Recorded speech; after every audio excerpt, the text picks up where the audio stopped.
ramblings, outdoor ramblings, rambling around the woodlands, the rivers, lakes, and fields.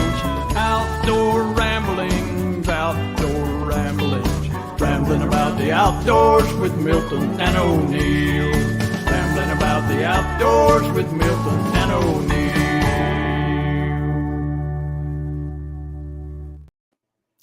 Hello, folks. I started to say I'm O'Neill Williams, and I'm here with Milton Crabapple, but that ain't true, is it, O'Neill? No, and you just got caught in a lie again, that's all.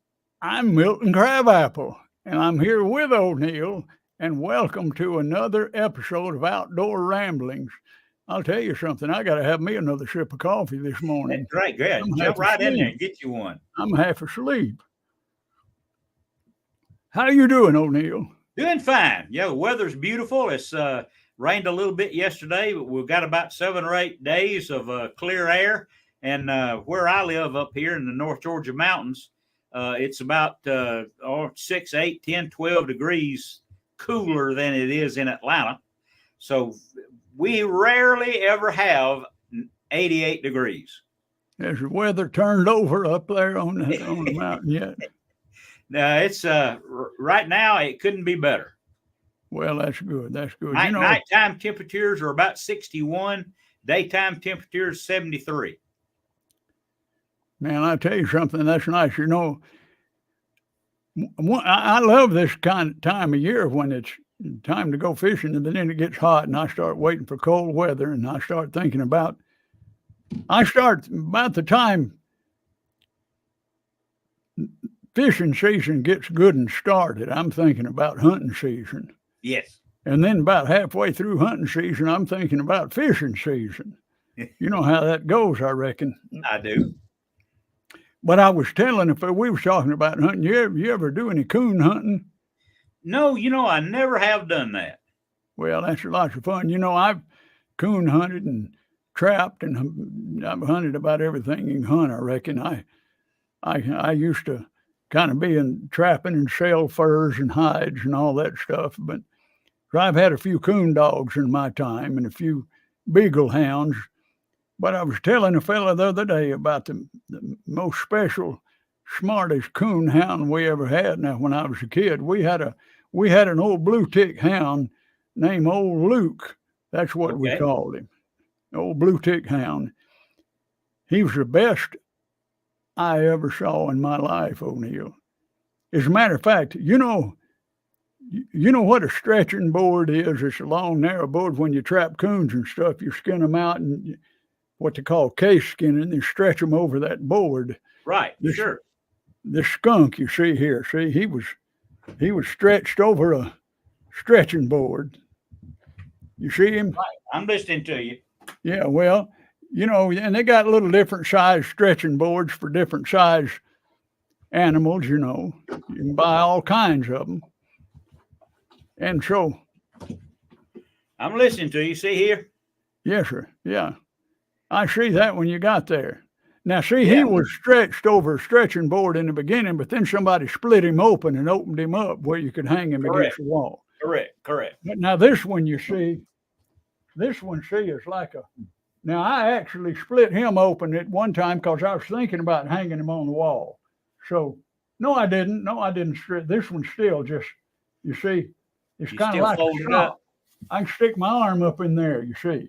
I got you. And that's where he was stretched over a stretching board. If you go to a fur supply place, you buy these wooden boards. They look like a little wooden ironing board, basically. So, you got several sizes for raccoons, all kinds of different animals. But you case skin him out and you scrape him down, and then you stretch his hide over that board real tight. And then when it dries, you take him off of there and you stack them up and sell them to the fur dealers. It's called a stretching board. Okay. Which takes me back to old Luke. Old Luke was so smart, O'Neill, that you could go pick out a size stretching board out of the shed and show it to old Luke, and he'd sniff of it and smell of it, and he'd head out to the woods and he'd tree a coon that would fit that stretching board. Now, a lot of people don't believe that, but he would tree one that would fit that board. I believe that. And so I was telling this fella about one evening, Grandma was cleaning out the house, doing some late winter cleaning. She was sweeping everything out of the house, just decided to do a big cleaning. And she took the ironing board and set it out on the front porch. But old Luke happened to come around the house and he saw that ironing board and he went over there and sniffed of it. And then he left and went to the woods and disappeared. We didn't find him. We didn't know where he was. He'd been gone about a week. We thought we was looking everywhere for that dog. And we finally found him off down there in Big Creek Swamp. He had a great big old boar raccoon treed up inside of a hollow log, and he was rolling biscuits and sweet potatoes in that log. Need to get bigger. He was trying to fatten that rascal up to fit that ironing board, I reckon. He was a smart dog. I'll bet he obviously was. Luke, huh? Old Luke. Sure do miss that old dog. That's a good name for you to be shouting and when you're following him in the woods. That was Luke. A good one now, I'm telling you. That's good. But I never have done any coon hunting. I guess probably the greatest story I ever heard was what was that comedian years ago? Jerry Clower. Yeah, his coon hunting stories were the funniest coon hunting stories ever. Sure, he had some good ones. He had some good ones. But that ain't it's fishing season right now. Yeah. The hunting season's over with, but I just wanted to tell you that little story. But I had something happen to me the other day fishing. What happened? And I made a note that I wanted to talk to you about it.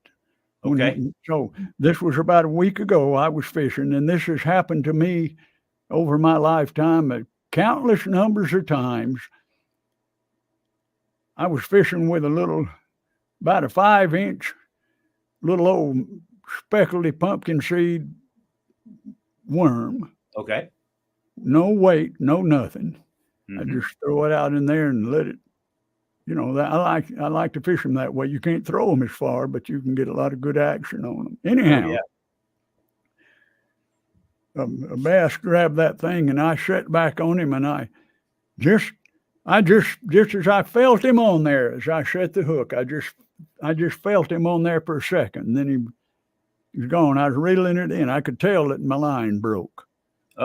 Reeling in, and I said, well, I must have had a burr or a rotted place or something on my line. I just changed my line about 5 or 6 years ago, so it should have been in good shape.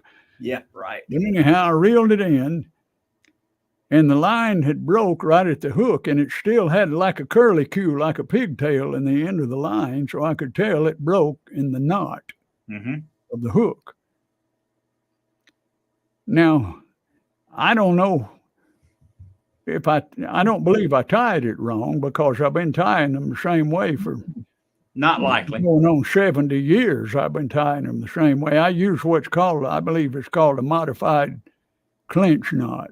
Yeah, modified.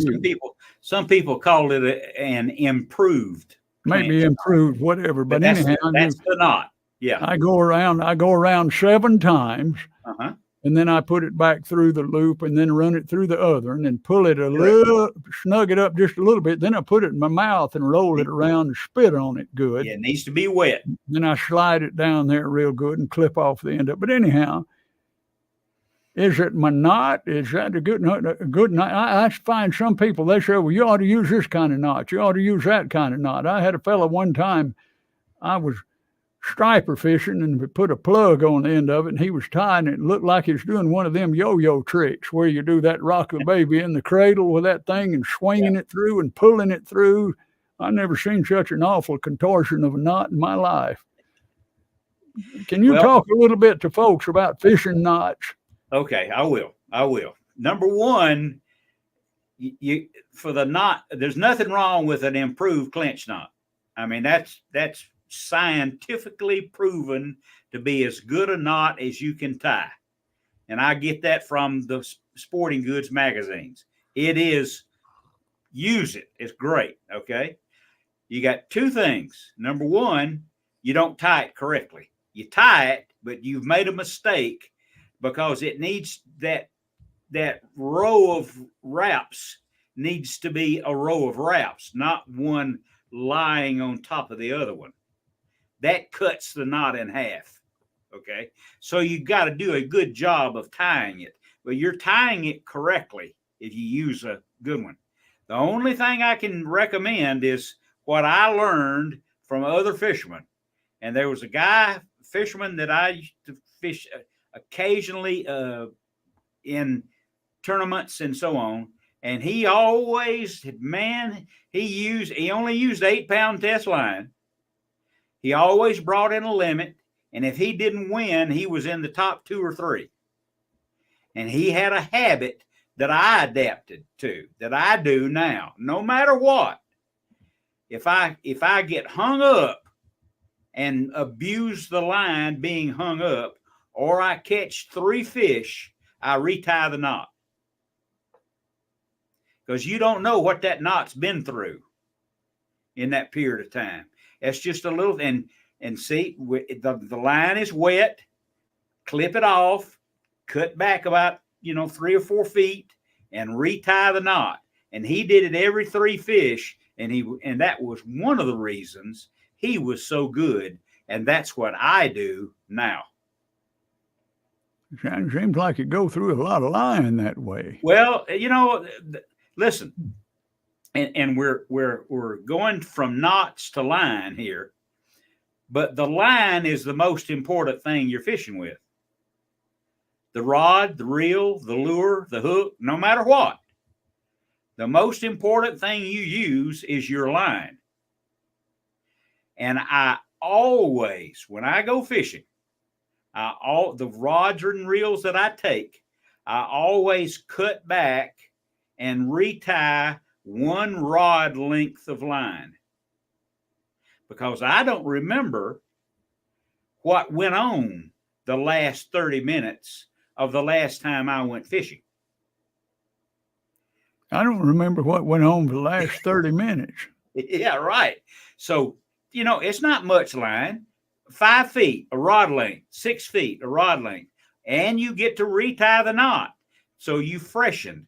Again, I'll tell you an example. I know of a champion BA Bassmaster champion.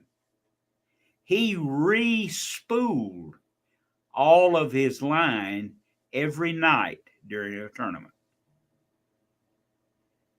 And it was successful for him. So he kept doing it. So cut back, retie the knot every 3 fish, and cut back 1 rod length of line before you go fishing. Well, now let me ask you about it, since I can't ask him about it. Right. On the average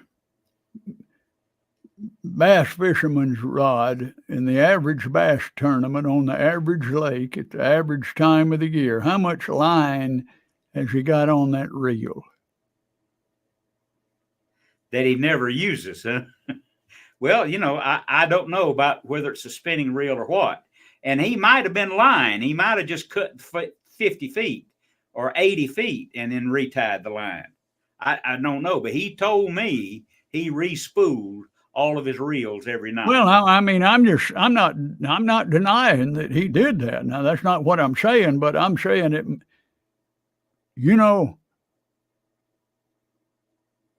superstition comes into play, especially with hunting and fishing, stuff like that. It may just be that he had a routine of doing it, that just Absolutely. made him confident that it's in good shape. And I know that if something happens and a fish pulls off 45 yards of line and then it gets broke off, I still got a whole nother reel full of good line. So, oh yeah, absolutely. Well, 2 things. Number one, to him, and I don't need to mention his name, but to him, all of his line was free. Yeah. It didn't cost him. Oh, I would imagine with any of them professionals or their lines. No, nothing. They buy gasoline, and that's motor fuel, and that's the only expense they have. But I forgot what I was going to say. There was 2 things. He didn't have to pay for the line, and his routine was his routine. That's what I'm saying. You Yeah, get that's into a what. routine Yeah, like that. yeah, Sometimes it just it's a confidence factor with you, or something you're a little that's right. superstitious about, or a little obsessive about, and you just do it. And Well, sometimes, you never know the complete story. Maybe uh, at a faraway tournament, he's staying in a motel somewhere, getting ready for, or at the marina, getting ready for the next day's fishing, and maybe knock at the door. Hey, can I come in and chat with you? No, man, I'm respooling my reels. I ain't got time for a conversation right now. I'm getting ready for tomorrow. So maybe that played a role in it. Could be. you never know. You never know. But anyway, but you're right about the line. I fly fish Yeah. some. Oh boy. Grew up fly fishing. Grandpa Crabapple, when I was just a little kid, just big enough for him to take me out in the woods on my own, and he didn't have to push me in a stroller. You know, By the time I got out of a stroller, I started going into the woods on hunting and fishing trips. But we had a little pond over there in Roswell. It was called Honey's Lake, and Okay. Mr. Honey owned it. And he was a well-to-do businessman, but he lived in Roswell. But he owned about 100 acres and Oh boy.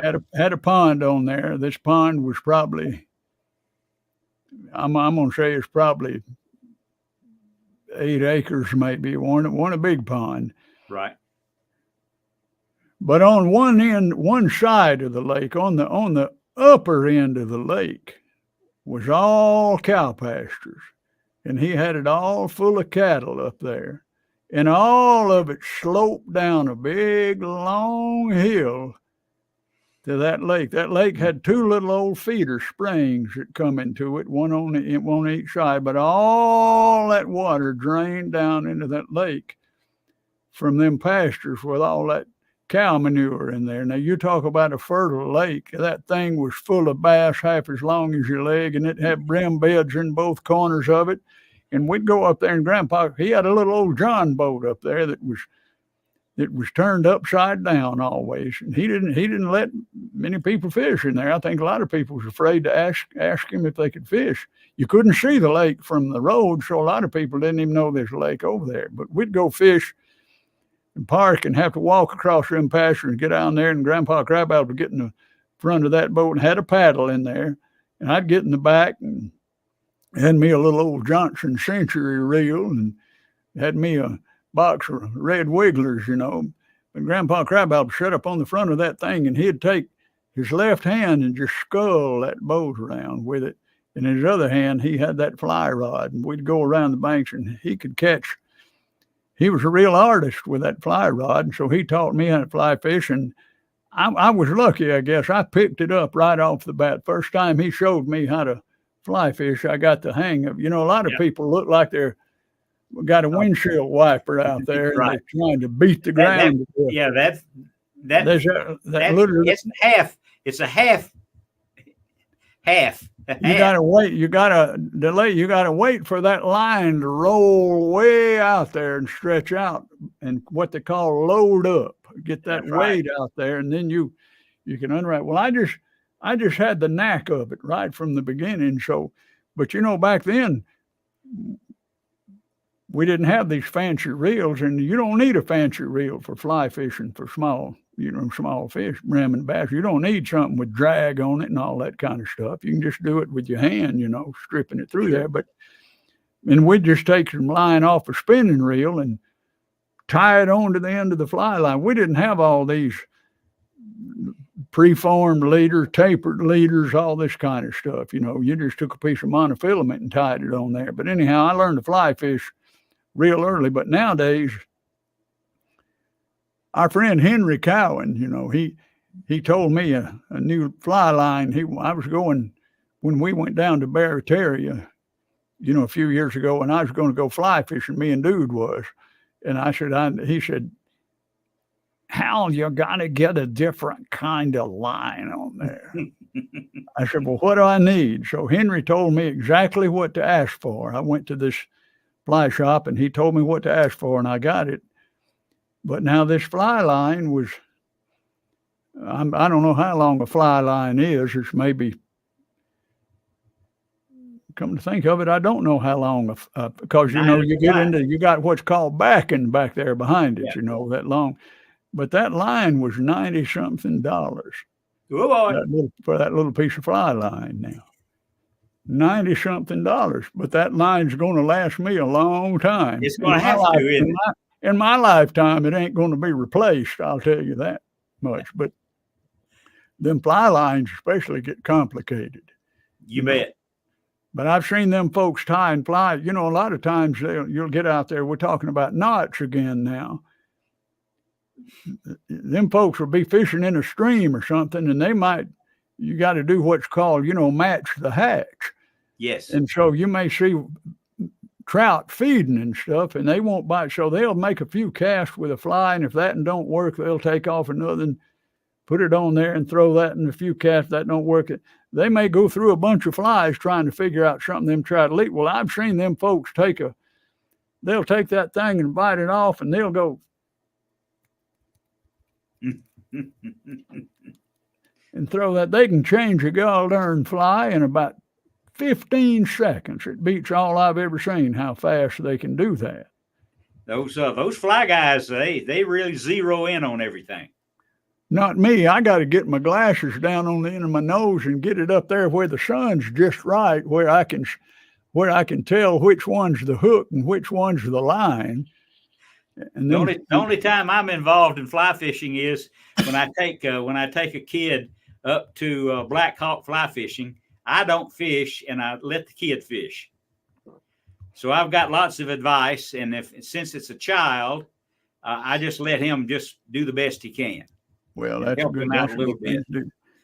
But because at Black Hawk, you know, a good fisherman will catch 10 20-inch rainbows a day on the fly. That's sure probably the Black Hawk on the Soquee River, to me, and I'm not an experienced fly fisherman traveling, that might be the best trout stream on the eastern United States. The Soquee, I believe. You know, I went up there and filmed a TV show with you one time. Yes. You know, that fella caught me with that Louisiana coffee can full of red wigglers, and he wouldn't let me fish with them. That's you remember right. that? So I had how many did you catch that day? There ain't no telling. I've been up there several times, but you know, that section where we used to fish up there has kind of gone downhill. Last time I went up there, they weren't no fish in there much, and it was all kind of right. Let me turn my phone off. Okay. You got it. I got the same ringtone on mine. Yeah, but that 1 mile of Black Hawk on the Soquee is as good as it's ever been. South of there, it's not managed the same way. That first place you and I went together, that's a great stream, but that's not managed. It's not. Black Hawk is a managed trout stream. I've never seen anybody keep a trout. No, they don't let you keep them. No, you don't keep a trout. And I have caught browns up to 28 inches up there. It's amazing. People don't believe it. On the fly, yeah. It'll ruin you now if you go up there. That's right. It'll ruin you. But yeah, there's some. It's just amazing what you can catch up there on that. Now, and you know something, some of them fly fishermen now, they get right peculiar. That's a peculiar bunch of folks. I believe that. Dyed in the wool purist trout fishermen now. They get plumb strange. A fella took me up to a place a few years ago. Now he had some property it was up on the Toccoa River in North Georgia. Okay. And they had a place where I forget the name of this place, but it was all private property that it went through, and everybody if you bought a building lot in there, it was kind of like where you live. The building lots were 5 acres, I believe. Uh-huh. And all through there, they had building, but then they had building lots all up on the hill. But this whole place was like a gated place, and Yes. they had a pavilion, a clubhouse, and all of this stuff. So it was fancy schmancy, and they managed it for trout. So he invited me to go up there, and I went fishing with him. And I forget what kind of fly I had on there. I might have had a cow and carp clobberer on there. Could be what I remember. But anyhow, he looked at me. He said,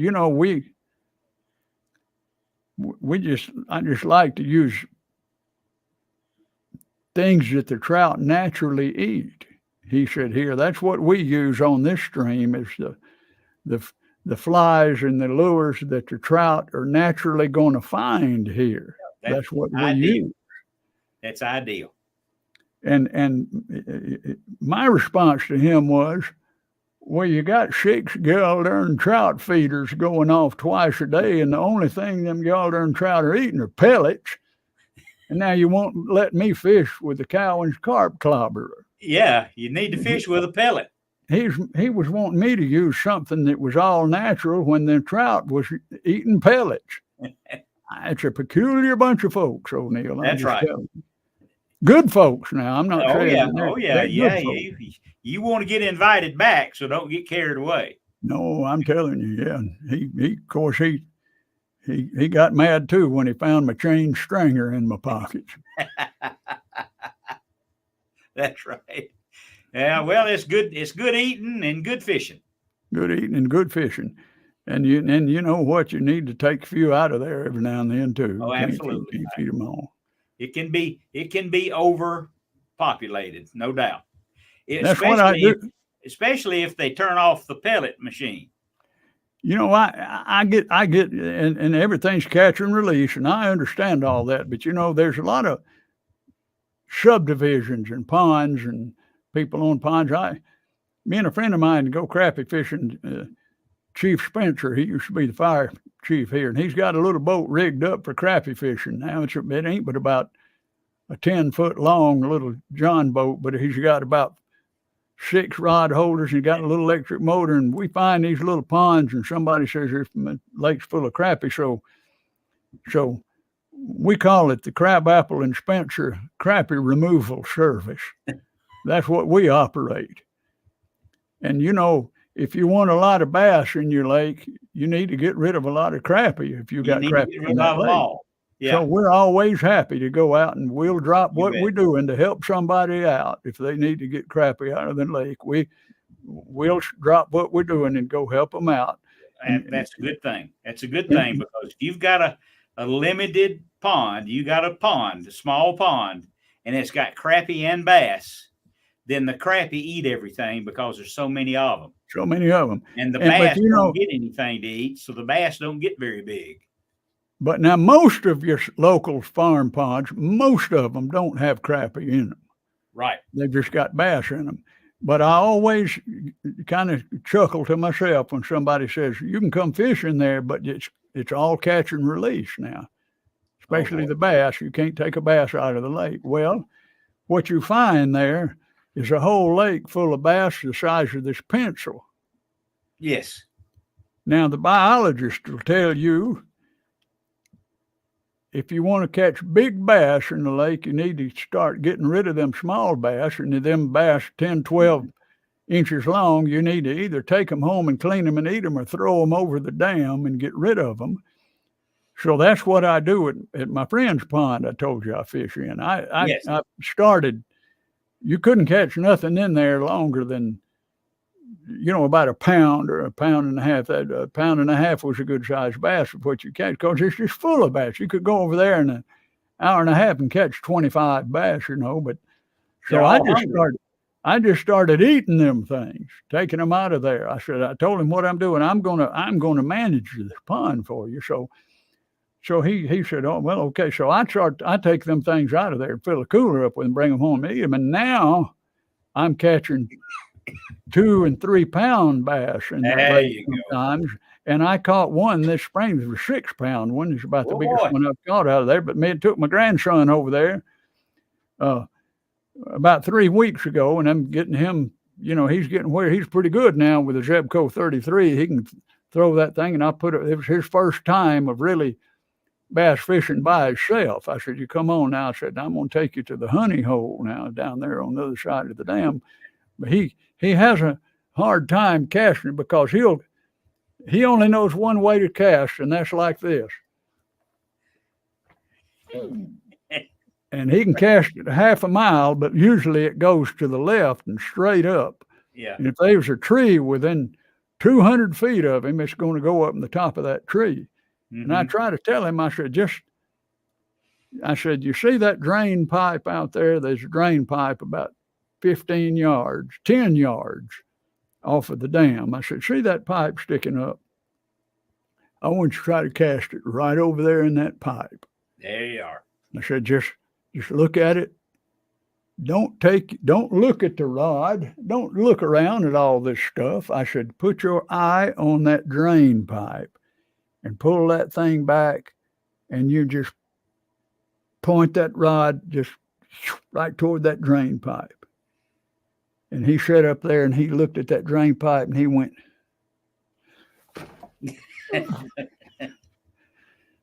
So I took him up there last time and I tied that worm and I said, now you're going to fish on the dam because there ain't no trees up there to start with. And I said, you're going to stand on that dam in one spot until you can cast that thing straight. I said, I ain't taking you around the lake to my honey or nothing because I'll spend my whole time retying you and breaking you out of the tree. So I said, when you stand here and you can cast that thing out there toward that drain pipe and you can just about hit it and you get it worked out. I said, you'll work it out yourself. You'll figure it out. But I said, I'm going to go on around here fishing and I'll come back and check on you in a little while. Well, when I come back around there, he said, I think I got it figured out. He said, it's like throwing a baseball. He's left-handed. He said, it's like throwing a baseball. He said, I just pretend like I'm throwing a baseball. And he said, it goes straight. So he was doing pretty good. And I said, well, That's good. I said, well, come on now. I'm going to take you over here to the honey. See, he'll be a good fisherman the rest of his life. Well, I took him around to the other side. I said, we're going to walk around across to the dam. I said, over there in that far corner where you see all them bushes, that's the honey hole. Yeah. I don't tell nobody about this spot now. I said, don't you ever tell a soul about this spot. Of course, ain't nobody could tell, but he said, I won't tell nobody, Papa. So we get around there and I said, now you get under this tree limb. I said, now you just look right out there toward that edge of them, toward my truck. You can see my truck. Well, I said, you see my truck? I want you to cast straight toward my truck. Well, he cast that thing. Well, it didn't go toward my truck. It went to the left about 20 yards, but it went to the exact spot where I would actually kind of wanted him to cast to. And that thing hit the water and I saw that line moving. He sat back on it and there's one come out of the water with a mouth about that big around. I said, you got a good one, boy. You ain't never seen such a battle. He got him in though, all by himself. And I went down there and lifted out. It weighed about 3 pounds, That's a good one. Took a picture of him on there. As a matter of fact, while we're on here, you know what? We can do anything we want to while we're on the air. This is our show, ain't it? Yes. So I'm going to sit here and I'm going to show you this little picture real quick now. Okay. Because I'm proud of it, because that was certainly the biggest one he's ever caught. Okay. I hope you find it. Oh, yeah, I remember that picture. You sent that picture to me. That's good. Yes, sir.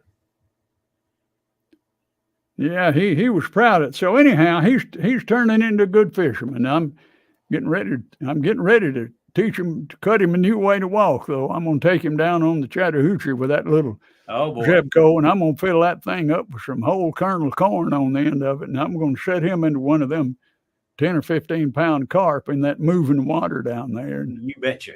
See what he can do with that. Well, that sounds like the trips you've made with him are teaching him how to be a fisherman and be a productive fisherman with several different species of fish and learn how to do this the rest of his life. Well, Because he's learning about. when he's in school, he will tell people about those experiences. And I'll tell you something else too now, if you got another minute. Yeah. Yeah. He's the one I was telling you is a good chess player.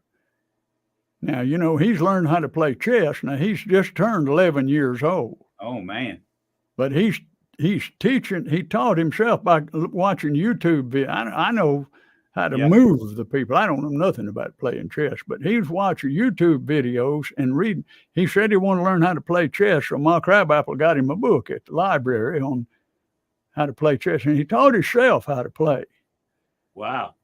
So he started beating us. There wasn't even no use me playing with him. He could beat me in about 5 moves. So they had a chess club at school, and he got in it. And so every Monday after school, they have some adults that come in, coaches, teach them how to play. Well, wonderful. At the end of the year, they had this big tournament, and he won first place. He won a trophy. It must be 2 feet tall. First place. Wonderful. And he ain't been beat but about once. Oh. Well, they went on a trip this week up north, and they went to New York, and they went out around, I believe it was somewhere around Central Park out there. I don't know what it was, but it said there was an outdoor chess thing out there. It goes on every day out there. People come from everywhere to play chess. They said it's where Bobby Fischer used to go up there to play chess. They had some people that, them hustlers, she said you had to pay money to play them. They wouldn't play you for free. Yeah. You had to pay money to play them. But anyhow, so he got up there and wanted to play chess. So he run into some of them kids up there that was playing chess out in them street matches out there. And he played 4 matches, and he lost all 4 of them. Uh-huh. He met his match up there, but he got some good advice from some of them kids. I mean, absolutely. One of them said, well, that move you got, move you got in the beginning, says, that's the only one you use? He said, yeah. He said, well, you need about 3 more. Mm-hmm. You need to learn. So he's progressing on up there, That's good. But he's also getting passionate now about fishing too. Okay. Well, that's great. He's going to be a good fisherman, and I'm having fun teaching. But also we get out there and not teaching only about teaching about fishing, but I teach him how to tell poison ivy. He knows now where to walk and how to tell what poison ivy is from kudzu, and he knows where to watch out for a yellow jacket's nest. And he's learning lots of stuff out there. That's really valuable that you're able to spend all this time with him and teach him all those things. And I ain't got quite to the point to tackle knot tying yet, though. Okay. Well, we learned about that. So in today's conversation, he'll be learning my recommendations anyway, and that is keep retying over and over and over. That's good advice. Don't be afraid to retie. That's exactly right. Exactly right. I retie every time. I can say this honestly. I retie every time one breaks off. Yes, I'll bet. I do. Sure. This has been fun, O'Neill. You got anything else you want to throw out? Well, I'm just glad that we had such a productive conversation. No, we've been at it quite a while here, so I will confess to you, though, that I did learn something from you today, and I hope that our listeners learn something from you or from me every time they spend the time to bring us into their computers and listen. And I learned something today I think is very valuable. Ready? Not to leave ironing board out on the porch if you got a coon hound around? No. Always fish on the side of the pond where the cows take a dump. That's exactly right. Right. I thought that was a good one. Well, that fertilizer, everything needs fertilizer. Right. And you and me put out find the cows where they're taking a dump and fish on that side. You and me both been known to put out a lot of fertilizer at times. That's exactly right. Yes, sir. Well, this has been fun, and it always is. We don't call it ramblings for nothing, do we? That's right. We ramble around. Very well titled. So, folks, we appreciate y'all listening and watching and being a part of this show. And we'll see you soon, but I want to leave you with this little thought. Wherever you go, whatever you do, keep your nose to the wind, keep your eyes along the skyline. And if you ever hear anybody yell low bird, don't forget to duck. That's right. And let me add, please, listen to O'Neill Outside on AM 750 and 95.5 FM every Saturday morning live, 4 a.m. to 6 a.m. It's all about the outdoors from O'Neill. So be sure and tune in. And lastly, if you're too busy to go fishing and take a child along, like we learned from Milton, you're too busy. Outdoor ramblings, rambling around the woodlands, the rivers, lakes, and fields. Outdoor ramblings, rambling about the outdoors with Milton and O'Neill. Rambling about the outdoors with Milton and O'Neill.